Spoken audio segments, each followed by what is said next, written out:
বেকারত্ব, কর্মসংস্থান, নারী নির্যাতন, খুন ইত্যাদি ইস্যুতে বাড়ি বাড়ি প্রচারপত্র বিলির সিদ্ধান্ত নিয়েছে কংগ্রেস। এআইসিসির নির্দেশে এই সিদ্ধান্ত নিয়েছে কংগ্রেস। বিষয়টি নিয়ে রবিবার দলের ব্লক সভাপতি, শাখা সংগঠনের প্রধানদের নিয়ে এক বৈঠকে অনুষ্ঠিত হয় ত্রিপুরা প্রদেশ কংগ্রেস ভবনে।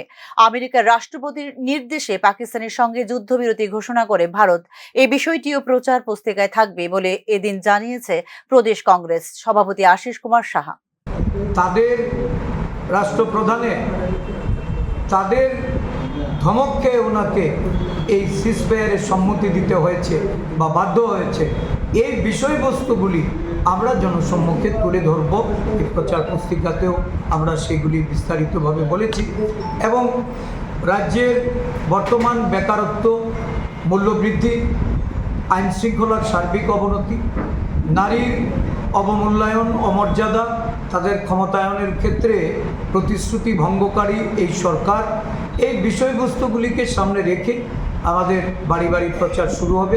আমরা জনগণের সমর্থন এবং জনগণের সহযোগিতা কামনা করে এই কর্মসূচি শুরু করব।